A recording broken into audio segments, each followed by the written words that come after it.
High school की सबसे खूबसूरत लड़की ने अनाउंस किया कि वो सिर्फ क्लास के सबसे लास्ट लड़के को ही डेट करेगी। इसलिए सारे लड़कों ने क्लास बंक करना और आंसर शीट खाली छोड़ना शुरू कर दिया। लेकिन मैं नहीं। मैंने पागल की तरह पढ़ाई करनी शुरू कर दी और लगातार 2 साल तक मैं क्लास में फर्स्ट आया। ये देखकर स्कूल के सारे लड़के मुझे हैरानी से देखने लगे। आखिर बोगिनी तो हमेशा उसके पीछे भागने वाला सबसे बड़ा दीवाना था। फिर उसने अचानक उसका पीछा छोड़ना क्यों छोड़ दिया? लेकिन वो लोग नहीं जानते थे कि मैं दोबारा जन्म ले चुका था। अपनी पिछली जिंदगी में वेन किंगली को पाने के लिए मैंने अपना सब कुछ बर्बाद कर दिया था। लेकिन मरने से ठीक पहले मैंने उसे अपने पहले प्यार को गले लगाते हुए देखा और वो मुझे गहरी नफरत से देख रही थी। उसने कहा, तुम्हें तो बहुत पहले मर जाना चाहिए था। अगर तुम नहीं मरते तो मैं चाओ तिंग को इतने सालों तक इंतजार नहीं करवाती। दोबारा जन्म लेने के बाद जब मैं स्कूल लौटा तो अपने साथियों की छुपी नजरों के बीच मैंने वेन किंगली की तरफ देखा तक नहीं। मैं सीधा पलटा और पूरी ताकत से बाहर की तरफ भाग पड़ा, क्योंकि मुझे एक और भी जरूरी बात याद आ गई थी। आज सिर्फ वेन किंगली की मां के हादसे का दिन नहीं था, बल्कि आज गुचू याओ के विदेश जाने का दिन भी था। अपनी पिछली जिंदगी में वेन किंगली को पाने के चक्कर में मैंने अपने परिवार और दोस्तों से अनगिनत बार झगड़ा किया था और आखिर में बिल्कुल अकेला रह गया था। गुचू याओ ने मुझे ये तक समझाया था कि वेन किंगली के लिए अपने परिवार से रिश्ता मत खराब करो। वो कहती थी कि वेन किंगली मेरे लायक नहीं है, लेकिन मैंने गुस्से में उस पर चिल्लाते हुए कहा था, मैं क्या करता हूं इसका फैसला सिर्फ मेरा है, इसका तुमसे कोई लेना देना नहीं है। तो अपने काम से काम रखो। अगर तुम्हें ये पसंद नहीं है तो तुम चली जाओ। आज से हम दोस्त नहीं हैं। उस वक्त का उसका चेहरा मुझे आज भी याद था। आंखों में आंसू लिए उसने मुझसे पूछा, बोगिनी, क्या तुम्हारी नजरों में मेरी बिल्कुल भी कीमत नहीं है? लेकिन मैं अपनी दीवानगी में इतना अंधा हो चुका था कि मैंने उसे और भी ज्यादा दुख देने वाली बात कह दी। बाद में वो सच में चली गई। वो देश छोड़कर विदेश चली गई और फिर कभी वापस नहीं आई। सिर्फ अपनी मौत के दिन मेरी आंखें खुली थीं। जिस लड़की का मैंने पूरी जिंदगी पीछा किया था, उसने मुझे कभी एक इंसान तक नहीं समझा था। और गुचू याओ, जिसे मैंने खुद अपने हाथों से दूर कर दिया था, वही लड़की थी जो दुनिया में सबसे ज्यादा मुझसे प्यार करती थी। मैं दौड़ते हुए कॉमर्स स्कूल तक पहुंचा, लेकिन वो मुझे कहीं नजर नहीं आई। मैंने सोचा, गुचू याओ कहाँ है? मुझे कुछ पता नहीं था। क्या उसने जाने के सारे कागजात पहले ही तैयार कर लिए थे और अपनी फ्लाइट पकड़ ली थी? जैसे ही मैं फोन निकालने वाला था, तभी मैं पलटा और एक लड़के से टकरा गया। उसके चिप्स हर तरफ बिखर गए। मैंने कहा, सॉरी, मैं जल्दी में हूं, मैं गुचू याओ को ढूंढ रहा हूं। लड़के ने कहा, मैंने तुम्हें देखा ही नहीं था, तुम गुएरेस को ढूंढ रहे हो? वो अभी व्यायामशाला में है, लेकिन मेरी सलाह मानकर वहां मत जाना, उसका मूड बहुत खराब है। वो अपनी बात पूरी भी नहीं कर पाया था कि मैं हवा की तरह वहां से भाग चुका था। व्यायामशाला के बॉक्सिंग हॉल के सामने एक बहुत बड़ी भीड़ शोर मचा रही थी। हमारी जिंग यूनिवर्सिटी में सिर्फ 2 बड़ी खूबसूरतियां हैं और उनमें से एक जा रही है। अब मेरी आंखों को देखने के लिए खूबसूरत चीजें नहीं मिलेंगी और सुबह 8 बजे की मैथ क्लास झेलना और मुश्किल हो जाएगा। सच में, मैं तो हैरिस गू से एक शब्द भी नहीं बोल पाया। क्या तुम सच में दुनिया की सबसे पहुंच से बाहर लड़की को पाने की उम्मीद रख रहे थे? सपने देखना बंद करो। मैं अभी वहां पहुंचा ही था कि मैंने कुछ स्टूडेंट्स को बात करते सुना। उनके हिसाब से वेन किंगली 1000 साल पुरानी बर्फ थी, जबकि गुचू याओ 10,000 साल पुराना जलता हुआ सूरज थी। मैं उनकी बात से पूरी तरह सहमत था। उसका वो गले लगाना मेरी पिछली जिंदगी में इस दुनिया की आखिरी गर्मी थी जो मैंने महसूस की थी। वो गर्मी एक जलते हुए सूरज से भी ज्यादा तेज थी। मैं धीरे धीरे भीड़ को हटाकर उस बड़े बॉक्सिंग हॉल के अंदर पहुंचा। जैसे ही मैंने उस लंबी लड़की को पूरी ताकत से पंचिंग बैग पर वार करते देखा, मेरा दिल आखिरकार शांत हो गया। वो अभी गई नहीं थी। मैंने राहत की सांस ली, लेकिन मुझे बिल्कुल अंदाजा नहीं था कि उसके आसपास की हवा कितनी भारी थी। उसने एक पानी की बोतल खोली और उसकी तरफ बढ़ा दी। तुम काफी देर से मार रही हो, थोड़ा पानी पी लो। अगले ही पल सैंडबैग के जोर से हिलने की वजह से वो गिरते गिरते बची।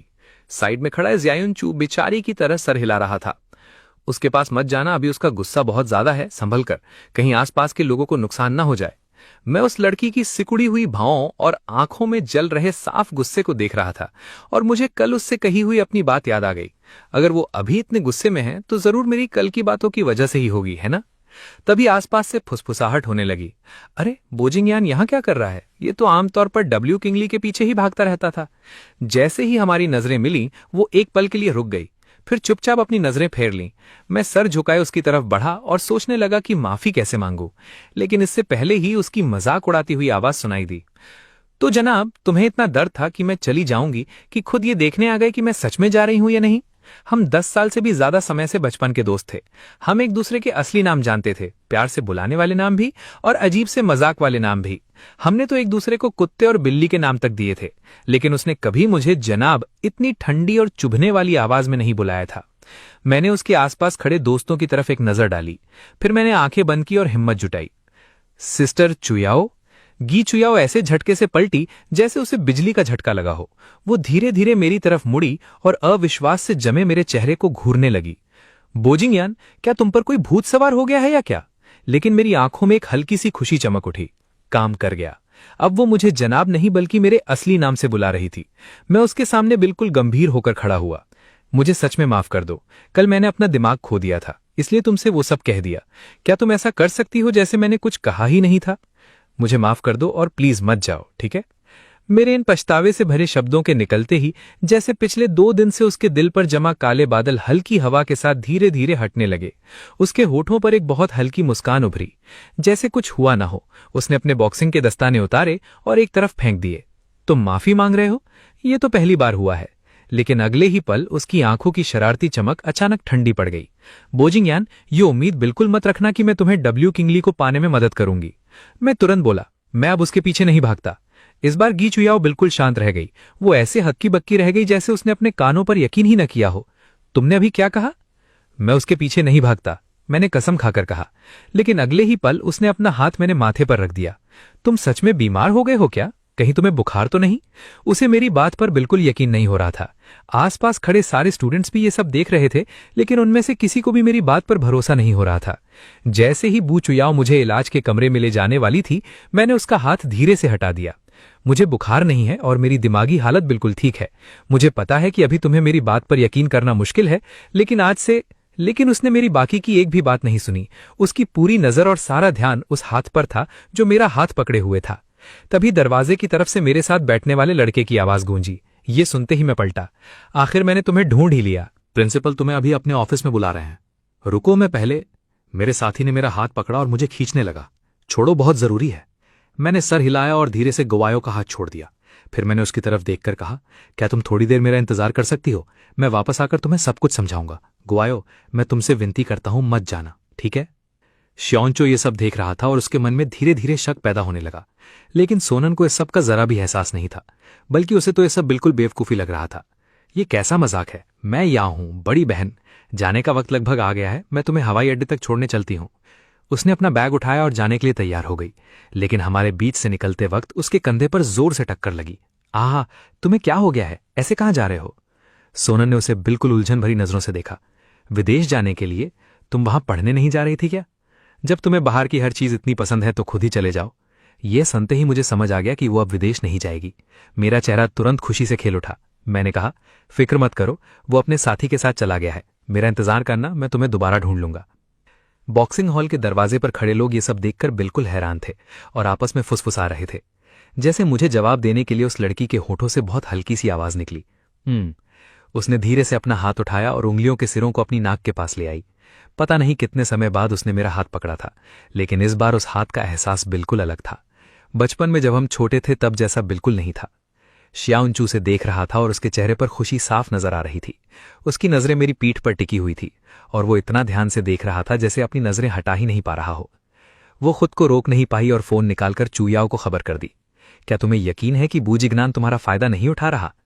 स्कूल के मंच पर नई पोस्ट पहले ही सबसे ज्यादा चर्चा में आ चुकी थी। गू चुयाओ ने फोन पर नजर डाली और पोस्ट का शीर्षक देखते ही उसकी आंखों में तीखी चमक आ गई। कैंपस का खूबसूरत लड़का स्कूल की रानी को पाने के लिए 10 लाख उड़ा रहा है। बूजिग्नान, तुम तो हद से ज्यादा दीवाने हो। उसकी नजर अचानक ठंडी हो गई।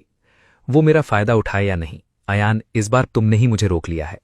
अब चाहे कुछ भी हो, मैं तुम्हें दोबारा कभी नहीं छोड़ूंगी। तभी सीन शिफ्ट होता है। मेरे क्लास टीचर ने मुझे सिर्फ वू किंगली वाली बात के लिए अपने ऑफिस में बुलाया था। हमें अभी अस्पताल से फोन आया है।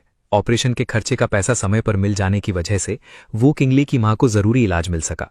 ये डिप्लोमा स्कूल की तरफ से तुम्हें दिया जा रहा है। तुम्हारी मदद, अपने साथियों के प्रति दोस्ती और बिना किसी स्वार्थ के की गई सेवा के लिए। जिगान, इसे ले लो। मेरा इसे लेने का बिल्कुल मन नहीं था, इसलिए मैंने डिप्लोमा नहीं लिया। मिस्टर वूकिंग, इसकी जरूरत नहीं है। ली ने कहा है कि वो मुझे ये पैसे वापस कर देगी, इसलिए इसे बिना किसी स्वार्थ की मदद नहीं कहा जा सकता।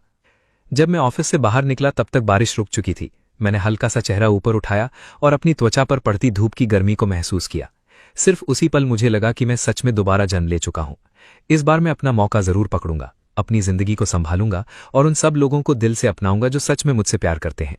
अब मैं इतना बेवकूफ नहीं बनूंगा कि वू किंगली के हाथों दोबारा अपने आप को बर्बाद कर दूं। अब मैं कभी भी वू किंगली से प्यार नहीं करूंगा। प्रेसिडेंट, ये क्लब के कागज हैं, एक बार देख लीजिए। वू किंगली ने कागज ले लिए। ठीक है। जैसे ही उसने सर उठाया, उसकी नजर अचानक एक जानी पहचानी शख्सियत पर पड़ी। मैं बागीचे में खड़ा था। मेरे चेहरे पर ऐसी खूबसूरत मुस्कान थी कि किसी के लिए भी मुझसे नजर हटाना मुश्किल हो रहा था। हुआओ थिन बाथरूम से बाहर निकला और अचानक इस मंजर से सामना हो गया। वो किंगली, मुझे ये मत कहना कि बू जिग्नान ने तुम्हारी मां के इलाज के लिए पैसा दिया इसलिए तुम्हारा दिल उसके लिए पिघल गया है। ये मत भूलना कि वो वेन किंगली है। वेन किंगली ने भौएं से कोड़ ली और अपनी नजरें हटा ली। बिल्कुल नहीं। इतना कहकर उसने फाइल बंद की और क्लास की बिल्डिंग की तरफ चली गई।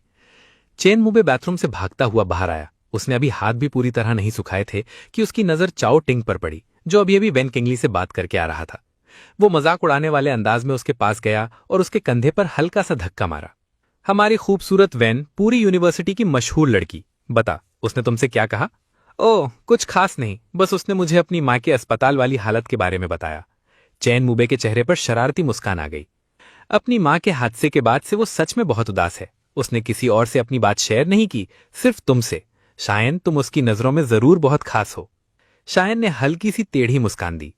मैंने सुना है तुम दोनों के परिवार काफी समय से एक दूसरे के करीब हैं। तुम्हारे पास तो उसे अपनी तरफ खींचने का पूरा मौका है। यूनिवर्सिटी खत्म होने के बाद तो उसके आसपास बहुत सारे लड़के होंगे और फिर तुम दोनों की टक्कर आसान नहीं होगी। और अभी भी एक बहुत बड़ा खतरा सामने खड़ा है। ये कहते हुए उसने नीचे की तरफ सर से इशारा किया। मुझे सच में उम्मीद नहीं थी कि बोयान इतना खूबसूरत होगा।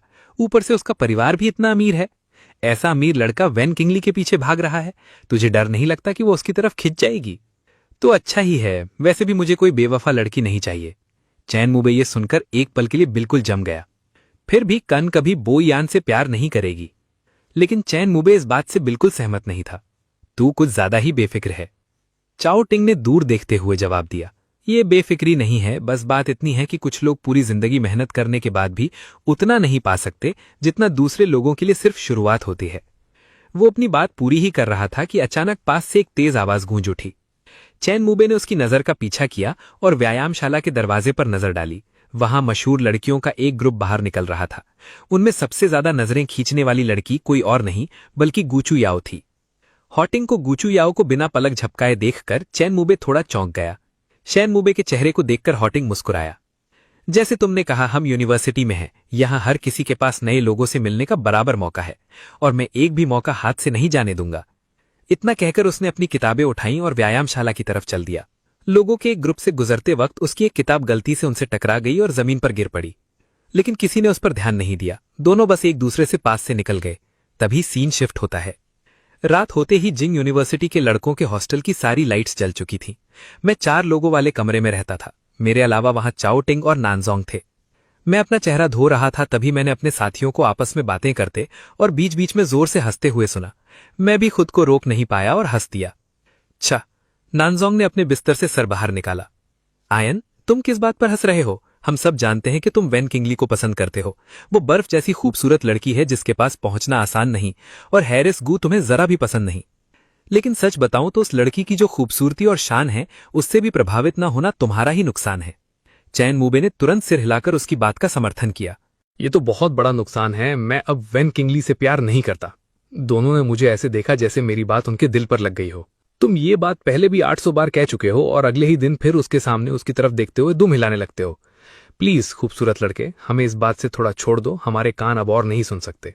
उनकी प्रतिक्रिया देखकर मुझे दिन में व्यायामशाला में मौजूद सभी लोगों के बिल्कुल वही चेहरे याद आ गए।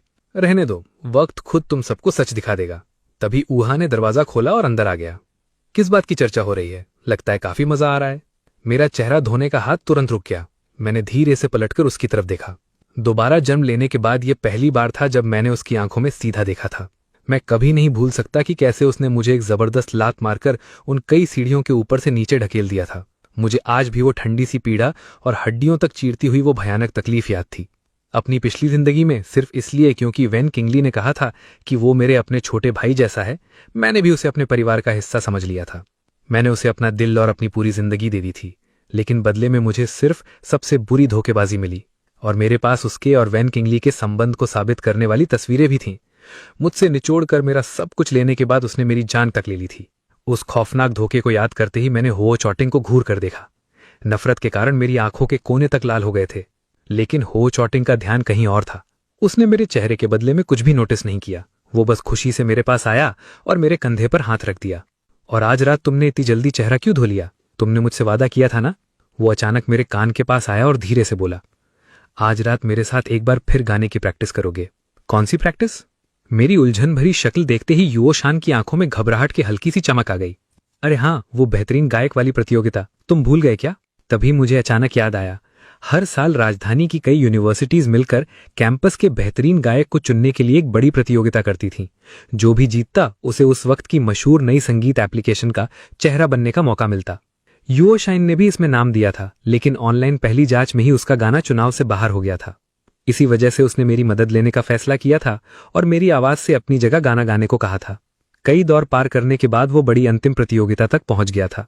अंतिम प्रतियोगिता जिंगदा यूनिवर्सिटी के प्रदर्शनी केंद्र में सीधे प्रसारित होने वाली थी, और शायद इसलिए क्योंकि वैन किंगली छात्र परिषद की अध्यक्ष थीं, उसने अपने संबंधों का इस्तेमाल करके पर्दे के पीछे सब कुछ आसानी से तैयार करवा लिया था। जब तक मैं पीछे छिपा रहूं और वो मंच पर खड़ा रहे, हमें बस ताल सही रखनी थी ताकि उसके होठ मेरी आवाज के साथ बिल्कुल मिलते रहें। अपनी पिछली जिंदगी में भी उसने इसी तरीके से जीत हासिल की थी। वो उस मशहूर ब्रांड का चेहरा बन गया और इसी के जरिए मनोरंजन की दुनिया के दरवाजे उसके लिए खुल गए। अंतिम प्रतियोगिता की उसकी प्रस्तुति का सीधा प्रसारण इंटरनेट पर भी हुआ था। लोगों ने उसे जिंगदा यूनिवर्सिटी का छिपा हुआ कैपेला प्रतिभा तक कह दिया था। किसी को कभी इस धोखे का पता नहीं चला। ये सब याद करके मेरे चेहरे पर कड़वी सी मुस्कान आ गई। बिल्कुल नहीं, मैं भूला नहीं हूं। हो चॉटिंग ने राहत की गहरी सांस ली। तो चलो जल्दी से प्रैक्टिस करते हैं। गाने की प्रैक्टिस खत्म होने के बाद मैंने बू चू याओ को संदेश भेजा, कल क्लास के बाद मेरा इंतजार करना। मैं उसे ये बताने का मौका भी नहीं दे पाया कि क्यों, और उसका जवाब तुरंत आ गया, जो आज्ञा मेरे राजकुमार। उस वक्त तक हो चॉटिंग के सामने जबरदस्ती बनाई हुई मेरी मुस्कान एक सच्ची और दिल से निकली मुस्कान में बदल गई थी। जिंगदू यूनिवर्सिटी के चमकते हुए दोपहर के सूरज के नीचे मैं बगल में 2 किताबें दबाए अपनी मुलाकात वाली जगह की तरफ दौड़ रहा था।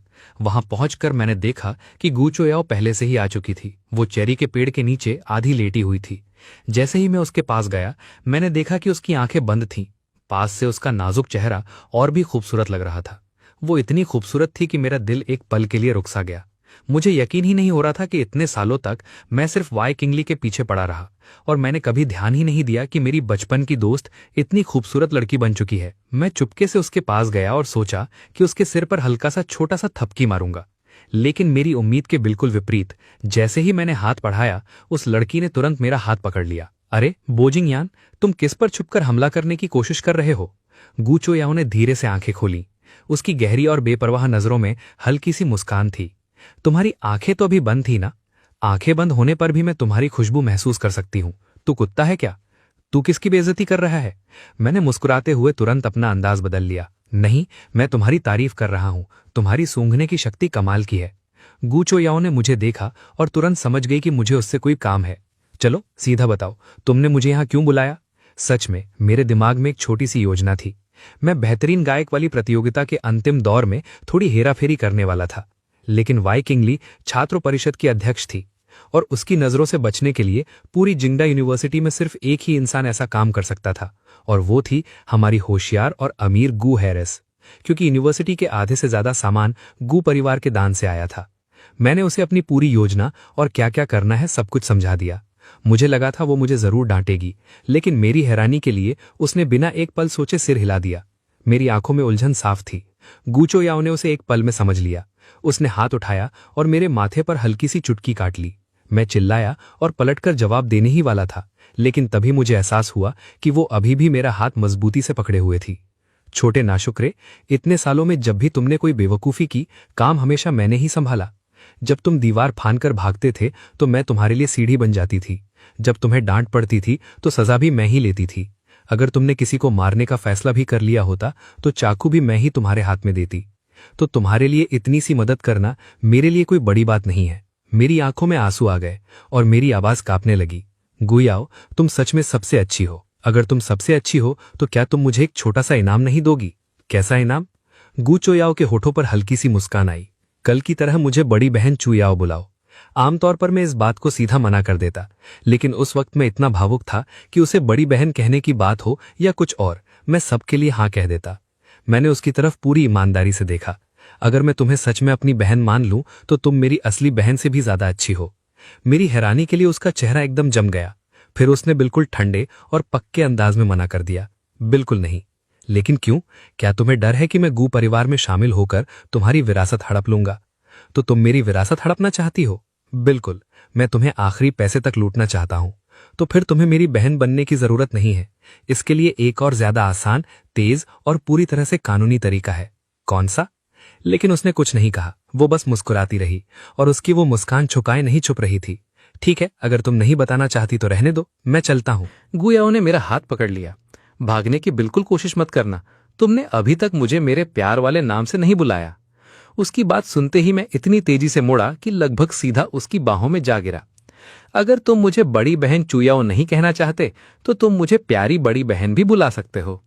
मेरे पूरे बदन में एक तेज सी सहरन दौड़ गई और रोंगटे खड़े हो गए। गुच्चू याओ ने अपनी लंबी आंखें सिकोड़कर मुझे ऐसे घूरा जैसे मैं दुनिया का सबसे बड़ा नाशुक्रा इंसान हूं। कितनी अजीब बात है, कल तुम ही तो मुझसे रुकने की भीख मांग रहे थे। वो कल की बात थी, वक्त बदल जाता है। ठीक है, रहने दो, लेकिन उस इनाम को अभी संभाल कर रखती हूं। तुम पर मेरा एक इनाम उधार रहा। मैंने हल्का सा सांस छोड़ा और जानबूझकर दुखी होने का नाटक किया। गुचू याओ, तुम बदल गई हो। तुम अब हमारे बचपन वाली मासूम, साफ दिल और प्यारी छोटी लड़की नहीं रही। अब तुम मेरी मदद करने के लिए भी शर्तें रखने लगी हो। गुचू याओ हल्की सी हंसी और उसने हाथ बढ़ाकर मेरे बालों में अटकी चेरी के पेड़ की एक पंखुड़ी हटा दी। अगर मैं थोड़ी चालाकी ना करूं तो तुम पहले मिलने वाले किसी भी इंसान के हाथों बेवकूफ बन जाओगे। तभी सीन शिफ्ट होता है। जिंदा यूनिवर्सिटी के प्रदर्शनी केंद्र नंबर 2 में हर साल होने वाली बेहतरीन गायक की प्रतियोगिता का अंतिम दौर चल रहा था। वहां इतनी बड़ी भीड़ थी कि एक भी सीट खाली नहीं थी। वो चाओतिन उम्मीदवारों के इंतजार वाले हिस्से में सफेद शर्ट पहने खड़ा था। उसने सिर झुकाया और अपनी शर्ट को हल्का सा ठीक किया। फिर उसने संदेश भेजा, आज तुम्हें अपनी पूरी कला दिखानी होगी, पूरी सभा को अपनी आवाज से हैरान कर देना। संदेश पढ़कर मैंने जवाब भेजा, फिक्र मत करो, पक्का करूंगा। अपनी सीट पर बैठने के बाद सोमंत ने अपने पास बैठी चुयाओं की तरफ उलझन भरी नजरों से देखा। बड़ी बहन, तुम्हें गाने की इस प्रतियोगिता में कब से दिलचस्पी होने लगी? गुचू याओ ने अपनी सीट पर रखा कार्यक्रम उठाया। उसकी नजर कुछ दिनों से आखिरी उम्मीदवार ऊहा पर टिकी हुई थी। उसे खुद समझ नहीं आ रहा था और वैसे भी उसकी इसमें कोई खास दिलचस्पी नहीं थी। ये अचानक कब से होने लगा? उसने अपनी बैठने की जगह ठीक की और सोचा कि प्रस्तुति शुरू होने तक थोड़ी देर सो लेती है। तभी प्रस्तुतकर्ता की आवाज गूंजी, और अब हमारे आखिरी उम्मीदवार का स्वागत कीजिए जो जिंग यूनिवर्सिटी से आए हैं। उम्मीदवार नंबर 10 उइंग। ये हमें इफ इट्स लव गाना सुनाएंगे। माइक्रोफोन से एक साफ, कोमल और मधुर आवाज धीरे धीरे पूरे हॉल में गूंज उठी। उस आवाज में ऐसी खिंचाव थी कि जिन लोगों के लिए संगीत सिर्फ पीछे बजने वाली आवाज था, वो भी उसमें खो गए। सोमंत धीरे धीरे अपनी सुस्ती से बाहर आई और मंच की तरफ देखने लगी। अरे, मुझे इसकी बिल्कुल उम्मीद नहीं थी। ये लड़का देखने में तो बिल्कुल आम है, लेकिन इसकी आवाज कमाल की है। तभी उसने देखा कि गुचू याओ की आंखें पहले ही बंद हो चुकी थीं। रोशनी के नीचे उसके चेहरे पर एक शांत और कोमल भाव था, जैसे वो पूरी तरह उस धुन में खो गई हो। ये इसे इतना पसंद है। उसने दोबारा मंच पर खड़े लड़के को देखा। उसने भी सफेद शर्ट पहनी हुई थी, बिल्कुल वही अंदाज जो बड़ी बहन चुयाओ को पसंद था। दूसरी पंक्ति में बैठी अनिंग खुद को रोक नहीं पाई। उसने पास बैठी लड़की को बार बार कोहनी मारी। किंगली, ये सच है क्या? तुम्हारा छोटा पड़ोसी इतना अच्छा गाता है। इसकी आवाज तो फरिश्ते जैसी है। बताओ ना, प्रतियोगिता के बाद तुम हमें इससे मिलवा सकती हो? दर्शकों में जोरदार तालियों की गूंज उठी। हर तरफ हैरान चेहरे और तारीफ की आवाजें थीं। हो शाउटिंग इस पूरी शान को पूरी तरह महसूस कर रहा था। लेकिन अचानक गाने के सबसे महत्वपूर्ण हिस्से में उसकी आवाज एकदम से बंद हो गई। दर्शकों में हलचल मच गई। क्या हो रहा है? आवाज क्यों बंद हो गई?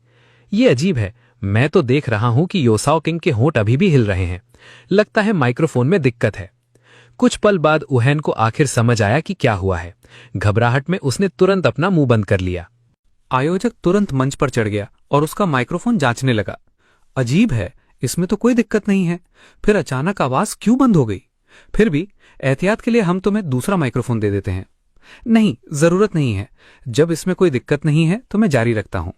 उसने जानबूझकर जारी रखता हूं पर जोर दिया, जैसे मुझे कोई इशारा दे रहा हो, लेकिन पर्दे के पीछे से कोई जवाब नहीं आया। गाना अचानक रुक गया था और मेरी लय थोड़ी बिगड़ गई थी। क्या मैं 10 मिनट का ब्रेक ले सकता हूं? लेकिन उसके इतना कहते ही स्पीकर्स में अचानक गाना दोबारा बजने लगा। वाओ चाओतिन का चेहरा एक पल में सफेद पड़ गया और पूरे हॉल में जोरदार हंगामा मच गया। इस बार सौमेंत को बिल्कुल नींद नहीं आ रही थी, लेकिन इसकी जगह गाना गा कौन रहा है? असर बिल्कुल बॉम्ब फटने जैसा था। वाओ चाओतिंग एक पल में आसमान से जमीन पर आ गिरा। वो बस वहां से भाग जाना चाहता था, लेकिन जैसे ही वो पलटा, मंच का पर्दा धीरे धीरे खुल गया। मेरे कदमों की आहट के साथ मेरी मधुर आवाज और मेरे आकर्षक अंदाज को लेकर मैं भीड़ के सामने आ गया। एक पल में पूरे हॉल से हैरानी की आवाज निकली। सौमिंत ने पलटकर देखा और जैसे मुझे उम्मीद थी, उसके पास बैठी लड़की की आंखें पहले ही खुल चुकी थीं। उसकी नजरें मंच पर खड़े लड़के पर टिकी हुई थीं और वो बिल्कुल ऐसे देख रही थी जैसे मेरी आवाज ने उसे अपने जादू में बांध लिया हो। उसे छेड़ने से खुद को रोक ना पाते हुए सौमिंत ने कहा, चाओ याओ, कहीं तुमने गलत लड़के को तो पसंद नहीं कर लिया? तुम्हें तो आमतौर पर सफेद शर्ट वाले लड़के पसंद आते हैं। तुम्हें उसके पास खड़े लड़के को देखना चाहिए। उसका नाम क्या है? टिग। आज तो तुम्हें काली शर्ट वाला लड़का पसंद आ गया। वो हंसने लगी। अनिंग को हैरानी हुई कि ये गाना हुआओ चाओतिंग नहीं बल्कि बो इंग्यान गा रहा था। वैन किंगलिन की नजर भी अचानक जम गई। किंगलिन, तुम्हारी तो क्या किस्मत है। इतना होशियार, खूबसूरत और हुनरमंद लड़का तुम्हारे पीछे पड़ा है। किसी को भी जलन हो सकती है, फिर तुम हां क्यों नहीं कर देती? बेकार की बात मत करो। बेकार की बात कैसे? पूरी जिंगदू यूनिवर्सिटी में कौन नहीं जानता कि कैंपस का सबसे खूबसूरत लड़का बो इंग्यान तुम्हें पसंद करता है और कितनी शिद्दत से तुम्हारा पीछा कर रहा है। सिर्फ तुम ही हो जो उससे दूर रह रही हो। कोई और होती तो कब की उसके गले लग चुकी होती। रुको। ये कहते हुए उसने अचानक अपना हाथ कान के पास ले जाकर ध्यान से सुना। सुनो, क्या आज बो इंग्यान ने जो गाना चुना है वो तुम्हारे लिए खुले तौर पर प्यार का इजहार नहीं है? मंच पर मैं बिल्कुल उसी हिस्से तक पहुंच चुका था। ये ही तो प्यार है, मैं इसका विरोध नहीं कर सकता। देखा, वो तुम्हारी खूबसूरती के सामने खुद को रोक नहीं पा रहा। कितना प्यारा है, इसके सामने कौन टिक सकता है? किंगलिन, सच सच बताओ, तुम्हें बो इंग्यान बिल्कुल पसंद नहीं? जरा सा भी नहीं? गाना अपने आखिरी हिस्से में पहुंच गया। मैंने आखिरी पंक्ति गाई और फिर दर्शकों के बीच गूचो याओ को ढूंढने लगा। मेरी नजर गलती से वैन किंगलिन से मिल गई। उसने लगभग तुरंत अपनी नजरें हटा लीं और चेहरा दूसरी तरफ कर लिया। उसकी ठंडी नजरों में जरा भी भावना नहीं थी। मैं सच में उसे पसंद नहीं करती। आखिरी सुर भी खत्म हो गया और आखिरकार मुझे गूचो याओ नजर आ गई। मैंने उसकी तरफ हाथ हिलाया। लड़की के होंठ हल्की सी मुस्कान में उठ गए और उसने बिना कुछ कहे अपने दिल में जवाब दिया, मैं भी तुमसे प्यार करती हूं। पूरा हॉल लगातार बढ़ती तालियों और खुशी की आवाजों से गूंज उठा। हर किसी के चेहरे पर हैरानी और प्रशंसा थी और सब मुझे एडमिरेशन से देख रहे थे। शाउटिंग का चेहरा गुस्से से सफेद पड़ गया था और वो मुझे चाकू जैसी तेज नजरों से घूर रहा था। भले ही मैंने पूरे दर्शकों का दिल जीत लिया था, लेकिन आयोजक अभी भी उलझन में थे। प्यारे स्टूडेंट्स, क्या आप हमें बता सकते हैं कि आपने मंच पर उम्मीदवार ऊहा की जगह क्यों ली? मैं एच शाउटिंग के पास गया और उसके कंधे पर हाथ रख दिया। ये किसी की जगह लेना नहीं था, बल्कि एक खास प्रस्तुति थी। ऊहा ने मुझे गुस्से से घूरा। खास प्रस्तुति? वो कैसे? इस साल की बेहतरीन गायक प्रतियोगिता के उम्मीदवार नियमों की धारा 10 में मंच पर प्रस्तुति को खास तरीके से पेश करने की अहमियत बताई गई है। इसलिए मैंने हाल ही में चल रही नकली लोगों वाली खबर को देखकर ये प्रस्तुति तैयार की। इसके अलावा ऑनलाइन जांच और पहले के चुनाव दौरों में सारे गाने मैंने ही गाए थे, जबकि शाउटिंग सिर्फ अपना चेहरा दे रहा था। उम्मीदवार नंबर 10 उस शाउटिंग नहीं, बल्कि मेरा अपना उम्मीदवार नंबर है। पूरे हॉल में एक बार फिर जोरदार चर्चा शुरू हो गई। इस शोर के बीच मैंने माइक्रोफोन को अपने होठों से थोड़ा दूर किया, सर झुकाया और शाउटिंग के कान में धीरे से कहा, शाउटिंग, पर्दे के पीछे थोड़ी तकनीकी दिक्कत हो गई थी, इसलिए मुझे ऐसे अचानक करना पड़ा। तुम मुझसे गुस्सा तो नहीं होगे? हुआ शाउटिंग ने दांत भींच लिए। वो गुस्से से फट पड़ने वाला था। जब उसने कोई जवाब नहीं दिया तो मैंने माइक्रोफोन दोबारा उठाया और सबके सामने पूछा, है ना शाउटिंग? गुस्से से पागल हुआ शाउटिंग ने अपनी मुट्ठियां भींच लीं। काफी देर की खामोशी के बाद आखिरकार उसे बेइज्जती के साथ मेरी बात माननी पड़ी। आखिर में जीत बिना किसी शक के मेरे नाम हो गई। इनाम देने के समय वाइंग ये बेइज्जती सह नहीं पाया और मंच से भाग गया। वैन किंगली ने उसे जाते हुए देखा। मैं उसकी भागती हुई पीठ को देखता रहा और मेरे होठों पर हल्की सी मुस्कान थी। इनाम जीतने से भी ज्यादा मजा मुझे इस पल में आ रहा था। अनिंग लगातार बातें कर रही थी। किंगली, एक दोस्त होने के नाते मैं तुम्हें बता रही हूं, बू गिगनैन जैसे लड़के का तुम्हारे पीछे पड़ना कोई छोटी बात नहीं है। ऐसा लड़का मिलना तो जैसे आसमान से तोहफा गिरना है।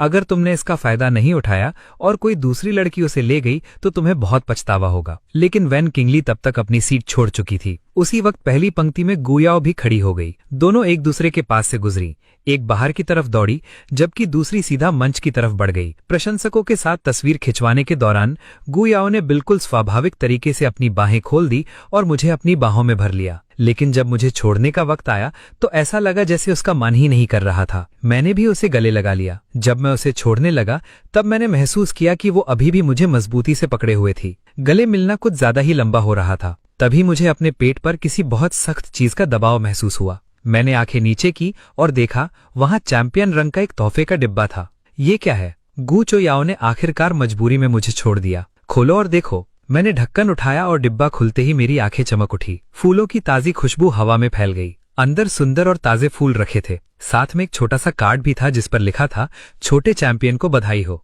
तुम्हें कैसे पता था कि मैं आज जीतूंगा? अरे क्योंकि तुम जो कुछ भी करते हो वो हमेशा खास नहीं होता ना। ठीक है, ये बात मान ली। तुम मुझे अच्छी तरह समझती हो। चलो हम दोनों एक तस्वीर लेते हैं। सिर्फ एक तस्वीर? तुम और क्या करना चाहते हो? गू चुयाओ ने अपनी आंखें उठाई और मुझे एक अजीब सी गहरी नजर से देखने लगी। मैं तुम्हें आज रात बाहर चलने के लिए बुलाना चाहता हूं। कोई दिक्कत नहीं, लेकिन किस लिए?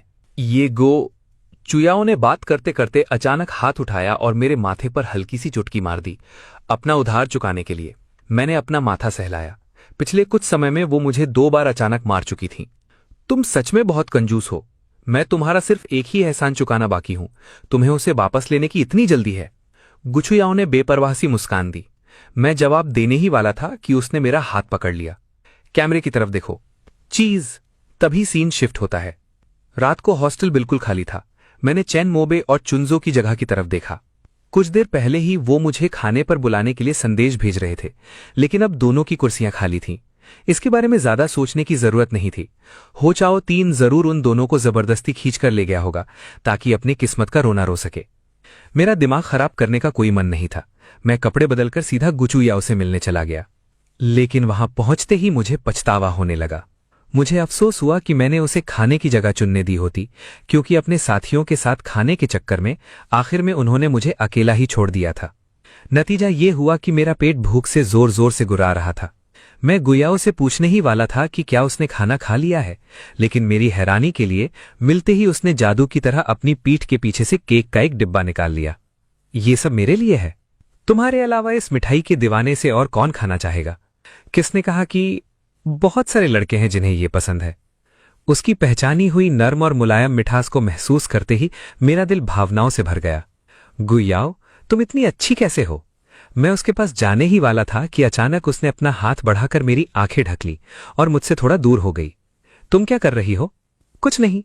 गुचुयाओ ने शांत दिखने की कोशिश की, लेकिन उसकी हल्की सी कांपती आवाज ने उसके दिल की बात बता दी। वो उसे इस तरह घूरता हुआ देखकर खुद को संभाल नहीं पाई थी। आजकल तुम मुझे इस तरह बार बार क्यों देखते हो? क्योंकि मुझे लगता है तुम दिन ब दिन और भी खूबसूरत होती जा रही हो। तुम्हारी पसंद भी काफी बेहतर हो गई है। बस तुम्हें यह थोड़ा देर से समझ में आया है। मैं हमेशा से ही इतनी खूबसूरत थी। मैं मुस्कुराया और केक का एक चम्मच उठाया। ये इनाम के तौर पर खाओ मेरी जान। उसकी बात खत्म होते ही मैं चेस्टनट की मिठाई का एक निवाला खाते खाते अचानक बुरी तरह खांसने लगा। मैंने सिर झुका लिया और खांसने का नाटक करने लगा। मुझे खुद नहीं पता था कि मैं हैरान हुआ था या डर गया था। गुयाओ ने तुरंत हाथ बढ़ाकर मेरी पीठ थपथपाई और धीरे से मेरे कान के पास बोली, मैं तुम्हें अपना छोटा प्रेमी कह रही थी। तुम क्या सोच रहे थे? शर्म से मेरा चेहरा पूरा लाल हो गया। तुम्हारी ही गलती है। तुम्हारी बातें इतनी दो अर्थी होती हैं। तुम्हारा कोई मैच है? हाँ, कॉमर्स स्कूल ने इंटरनेशनल कॉमर्स और फाइनेंस डिपार्टमेंट के बीच एक दोस्ताना मैच रखा है। मैच अगले बुधवार को है। फाइनेंस डिपार्टमेंट का नाम लेते ही उसने हल्की सी आंखें उठाकर मेरा चेहरा देखा, लेकिन उसने देखा कि मेरे चेहरे पर जरा भी बदलाव नहीं था। कोई बात नहीं, बस तुम कुछ पॉम पॉम लेकर मैच से पहले मेरा हौसला बढ़ा देना। नहीं, मेरे लिए तो ये केक ही काफी है। तुम्हें यकीन है कि तुम पहले फाइनेंस डिपार्टमेंट के खिलाड़ियों की सूची नहीं देखना चाहते? उसमें देखने जैसा क्या है? सामने कोई भी हो, मैं हमेशा तुम्हारा साथ दूंगा। मेरी ये बिल्कुल हल्की सी बात उस लड़की के दिल पर जैसे जोर की गरज बनकर गिरी और उसके अंदर बड़ी बड़ी लहरों को उठा गई। उसकी सारी हिचकिचाहट एक पल में गायब हो गई और उसकी जगह बेपनाह नरमी ने ले ली। मैंने आंखें उठाकर देखा। चांद की हल्की रोशनी उसके चेहरे पर पड़ रही थी। मुझे नहीं पता था कि वो बेवजह इतना क्यों मुस्कुराने लगी, लेकिन उसकी मुस्कुराहट देखकर मैं भी मुस्कुराने लगा। मैंने केक का एक छोटा सा टुकड़ा तोड़ा और उसकी तरफ बढ़ा दिया। थोड़ा तुम भी खाओ। तुम भी? नहीं शुक्रिया। वो पहले ही पूरी तरह खुश थी। अगर केक इससे भी ज्यादा मीठा होता तो उसकी सेहत ही खराब हो जाती। रात के 10 बजे तक हुओ चाओतिंग, चेन मूबे और चू नानजू पहले ही हॉस्टल वापस आ चुके थे। मैंने दरवाजा खोला और देखा कि वो अभी तक सोए नहीं थे।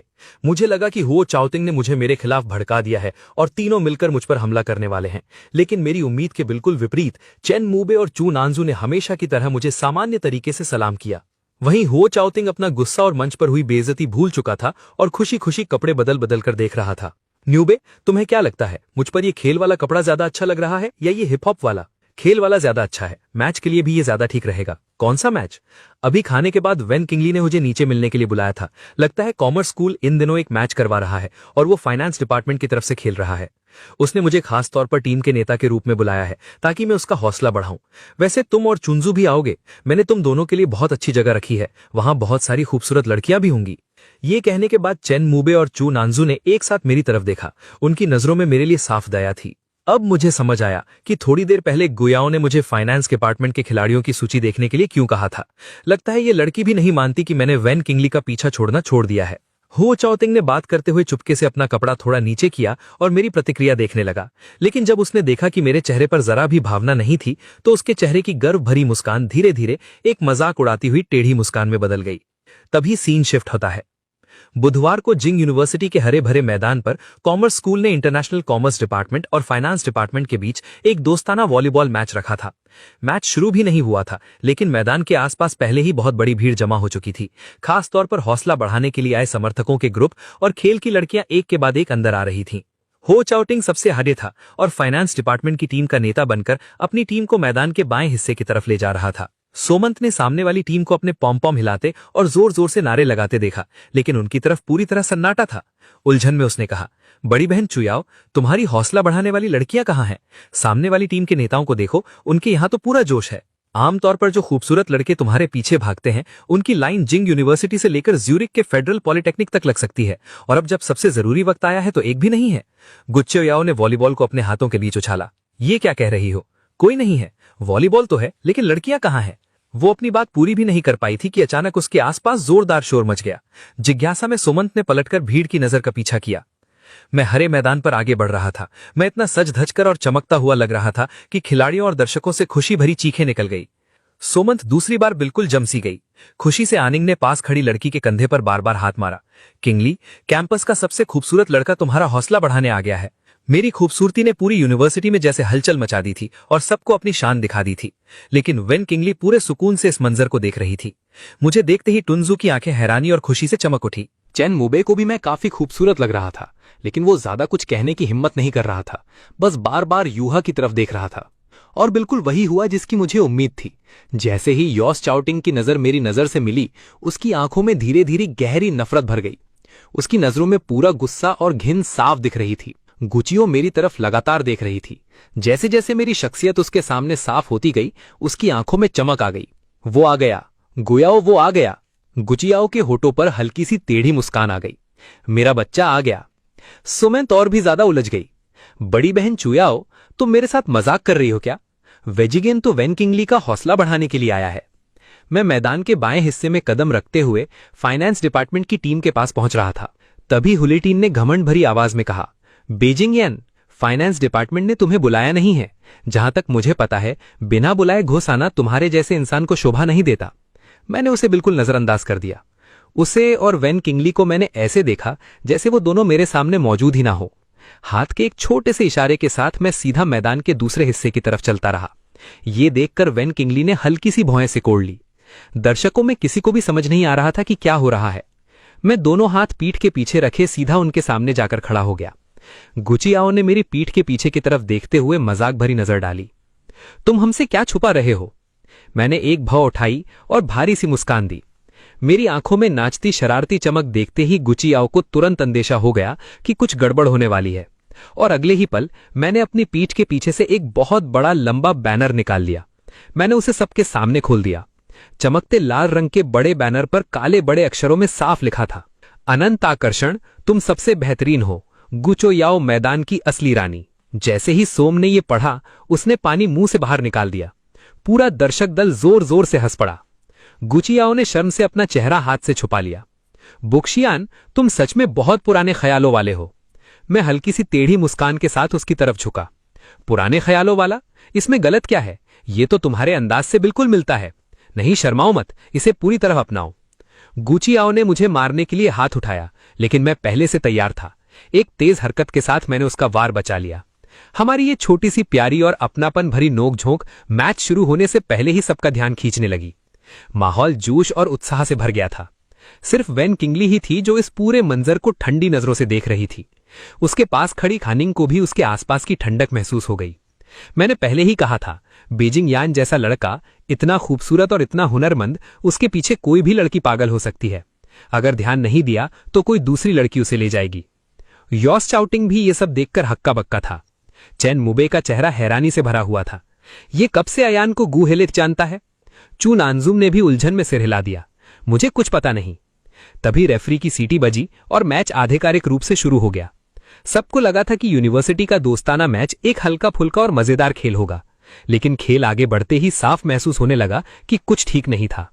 कैंपस की दोनों मशहूर लड़कियां, गुचो याओ और वेन किंगली, जो दोनों हमले वाली पोजीशन पर खेल रही थीं और आमतौर पर एक दूसरे से बचकर रहना चाहिए था, सीधा एक दूसरे के सामने आ गई।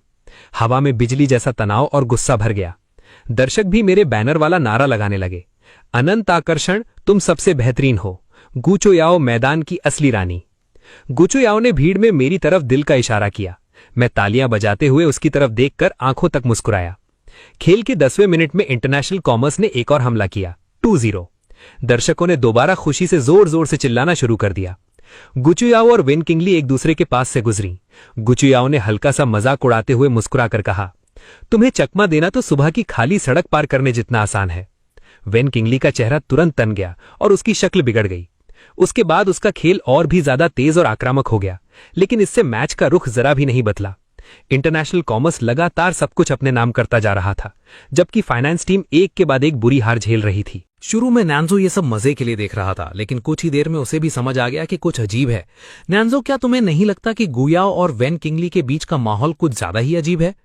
इसमें अजीब क्या है? दोनों तो एक दूसरे से जैसे जंग लड़ रही हैं। बिल्कुल, खासकर जब मेरी जानकारी के मुताबिक दोनों के बीच पहले से कोई दिक्कत नहीं थी और ये सिर्फ एक दोस्ताना मैच है। क्या इन्हें इतनी जोर से खेलने की जरूरत है? नैंजो इस बात पर कुछ पल के लिए चुप हो गया। फिर अचानक उसके दिमाग में ख्याल आया। उसने धीरे से कहा, कहीं ये आयान की वजह से तो नहीं? ये नामुमकिन है।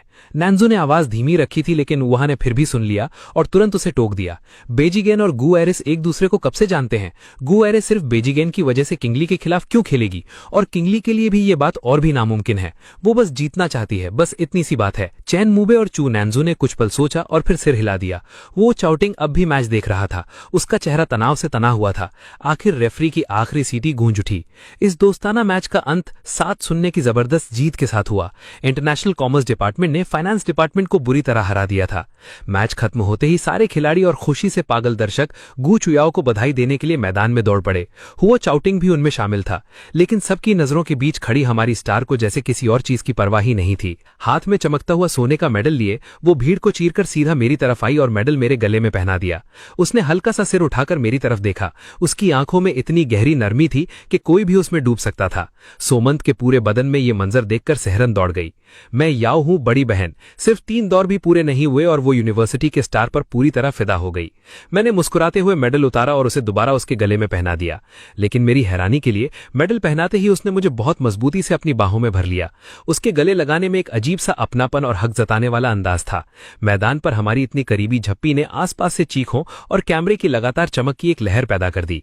जलन से पागल ऊहा दांत इतनी जोर से भींच रहा था कि लगा उसका जबड़ा टूट जाएगा। जीत और मैच की सारी खुशी इंटरनेशनल कॉमर्स डिपार्टमेंट की थी। वहीं हारने वाली फाइनेंस टीम के चेहरों पर उदासी छा गई थी। कुछ खिलाड़ी वेन किंगली को तसल्ली देने के लिए उसके पास आए। कैप्टन, सॉरी, ऐसा नहीं है कि हमने कोशिश नहीं की, बस दोनों टीमों के बीच का फर्क बहुत ज्यादा था। हाँ, खासकर गु याओ, वो तो बहुत ही खतरनाक है। मैंने सुना है कि उसने कई बार जूनियर वॉलीबॉल चैंपियनशिप जीती है और कई बड़े टूर्नामेंट्स में राजधानी का प्रतिनिधित्व भी किया है। उसके सामने जीतना आसान नहीं है। उससे हारना कोई शर्म की बात नहीं है। आप लोग सही कह रहे हैं, ये सिर्फ एक दोस्ताना मैच था, इसलिए ज्यादा सोचने की जरूरत नहीं है। लेकिन उस लड़की की नजर फिर भी जिद से भीड़ के बीच एक ही जगह टिकी हुई थी। अनिंग ने तुरंत समझ लिया कि उनकी तसल्ली की बातें बिल्कुल गलत जगह जा रही हैं। वेन किंगली के लिए इस वक्त मैच जीतना या हारना बिल्कुल मायने नहीं रखता था। उसके लिए मायने सिर्फ मैं था। दिल के अंदर वो मुझे पाने के लिए तड़प रही थी, लेकिन चेहरे पर कुछ भी दिखने नहीं दे रही थी। वहीं मैं खुद पूरी तरह हैरान था। मैं जैसे ही हिलने वाला था, गुयाओ ने मुझे और जोर से पकड़ लिया। मत हिलो, तुमने चैंपियनशिप जीती है, मैं तुम्हें बधाई दे चुकी हूं। अब जीत मेरी है, क्या तुम मुझे गले नहीं लगाओगे? उसकी इतनी प्यारी जिद को मना करना मेरे लिए मुश्किल था। मैंने भी अपनी बाहें उसके चारों तरफ डाल दी और उसे गले से लगा लिया। ठीक है, 7-0 की इस जीत के लिए तुम्हें बधाई। गुयाओ के होंठ एक गर्व भरी मुस्कान में उठ गए और उसने दूर खड़ी उस ठंडे चेहरे वाली लड़की की तरफ लगभग चुनौती भरी नजर से देखा। उसकी नजर जैसे कह रही थी, मेरे पास 7 है और उसके पास कुछ भी नहीं। लेकिन मुझे उसकी बात का छुपा हुआ मतलब बिल्कुल समझ नहीं आया। मुझे लगा वो बस अपने स्कोर का दिखावा कर रही है। हाँ, तुम ही सबसे अच्छी हो, तुम पूरी जिंग यूनिवर्सिटी और पूरी राजधानी की शान हो। गुयाओ ने अपनी नजर हटा ली और अपना चेहरा मेरी छाती में छुपा लिया। क्या मैं तुम्हारी भी शान हूं? बिल्कुल। दूर खड़ी वेन किंगली ने साफ देखा कि मैं पलटकर गुयाओ को गले लगा रहा था। उसकी गहरी नजर अचानक तन गई, जैसे किसी ने उसके दिल में कांटा चुभो दिया हो। उसकी आंखों के कोने भी हल्का सा लाल हो गए। अनिंग ने उसके दिल की बात समझ ली और तसल्ली देते हुए उसके कंधे पर हाथ रख दिया। किंगली, कुछ तो गड़बड़ है। बेजियागन और गोयाओ का पहले कभी इतना करीबी रिश्ता नहीं था, फिर अचानक एक ही दिन में दोनों इतने करीब कैसे आ गए? क्या तुम्हें लगता है कि ये तुम्हें चिढ़ाने की नई चाल है? शायद वो जानबूझकर किसी और लड़की को दिखाकर तुम्हें जलन देना चाहता है, ताकि तुम उसकी तरफ और खिंचो। पर तुम इतनी समझदार हो, तुमने उसकी चाल समझ ली होगी। वेन किंगली ने कोई जवाब नहीं दिया। आनिंग एक पल रुकी, फिर बोली, लेकिन तुम भी तो हर किसी को हजारों किलोमीटर दूर धकेल देती हो। आखिरकार सबसे ज्यादा दीवाना और सबसे ज्यादा तुम्हारे पीछे भागने वाला लड़का भी एक दिन हार मान लेगा। कम से कम उसे थोड़ी उम्मीद तो देनी चाहिए। ये सुनकर लड़की का चेहरा सच में थोड़ा नरम पड़ गया। उसने हल्की सी भौहें सिकोड़ी और सोच में पड़ गई। तभी सीन शिफ्ट होता है। कुछ लड़के हाथ धोने वाली जगह के पास खड़े होकर आपस में बातें कर रहे थे। तभी एक मजाक उड़ाती हुई आवाज ने उनकी बात काट दी। हुओ 3 बाथरूम से बाहर आया और तिरस्कार भरी आवाज में बोला, बकवास है, बेजियागन बिल्कुल भी अमीर घर का लड़का नहीं है, उसका परिवार तो कचरा उठाता है। बाकी लड़कों ने उसे उलझन भरी नजरों से देखा। यकीन नहीं है, ये बात उसने खुद मुझे बताई है। अच्छा, उसने खुद तुम्हें बताया? तुम हो कौन उसके? एक लड़के को वो कुछ जाना पहचाना लगा और उसे तुरंत याद आ गया। रुको, ये तो बेजियागन का साथी नहीं है उस बेहतरीन गायक वाली प्रतियोगिता में? वही जिसके बारे में शुरू में कहा जा रहा था कि ये किसी और की आवाज पर होठ हिला रहा है। हाँ, वही। मैं बेजियागन को अक्सर वेन किंगली के साथ भी देखता हूँ। दोनों काफी करीब लगते हैं, तो जो ये कह रहा है वो सच भी हो सकता है। लेकिन अगर उसका परिवार कचरा उठाता है, तो वो इतना अमीर कैसे हो सकता है कि ऐसे अमीर लोगों के बीच घूम सके? जरूरी नहीं कि वो किसी अमीर आदमी का बेटा हो सकता है वो किसी का साथी हो। आजकल इस तरह का काम बहुत पैसा देता है। ये कहकर हुओ 3 ने हाथ धोया और वहां से चला गया। बाकी लड़के वहीं खड़े एक दूसरे को बिल्कुल हैरानी से देखते रह गए। मैं बाथरूम के अंदर था और उसकी कही हर बात मैंने बिल्कुल साफ सुनी थी। मैं धीरे से बाहर निकला तो लड़के अचानक चौंक गए। घबराहट में उन्होंने हाथ हिलाकर कहा, सब कुछ उसी ने कहा था, हमारा इसमें कोई लेना देना नहीं है। मैंने दूर जाते हुए चैटिंग की पीठ को देखा और मेरे होठों से हल्की सी ठंडी हंसी निकल गई। ये सच था कि स्कूल के समय मैंने अपनी असली पहचान छुपा रखी थी। एक बार मैंने गलती से वो शॉटिंग को ये कहते सुना था कि किंगली अमीर लोगों से नफरत करती है। उसके परिवार को अमीर लोगों की वजह से बहुत गहरी चोट पहुंची थी। लेकिन अब जब मैंने वेन किंगली का पीछा करना छोड़ दिया है, तो मुझे अपनी पहचान छुपाने की कोई जरूरत नहीं है। ये हॉस्टल छोड़कर बाहर रहने का बिल्कुल सही मौका है। कम से कम मुझे रोज उस घिनौने चेहरे को तो नहीं देखना पड़ेगा। बस एक ही दिक्कत थी, पिछले कुछ सालों में मैंने जितनी बेवकूफियां की थीं और अपने परिवार से जितनी बुरी बुरी बातें कही थीं, उसकी वजह से मैंने उन्हें इतना नाराज कर दिया था कि अब उन्होंने मुझसे पूरी तरह रिश्ता तोड़ लिया था। अब मैं वापस कैसे घर जाऊंगा? मेरे दादा, दादी, पापा और बड़ी बहन गोयाओ की तरह इतनी आसानी से मानने वाले नहीं थे। सिर्फ एक शरारती मुस्कान से पुरानी सारी बातें मिटाना मुमकिन नहीं था। सिर्फ इसके बारे में सोचकर ही मेरा सिर दर्द करने लगा। हाथ में आइसक्रीम और फटते सिर के साथ मैंने हॉस्टल का दरवाजा खोला और तभी मेरी मुलाकात चैन मूबे और टूच नानजू से हो गई। दोनों मेरे पास बड़े बड़े मुस्कुराते हुए आए। मैंने बैग से आइसक्रीम निकाली और उनकी तरफ बढ़ा दी।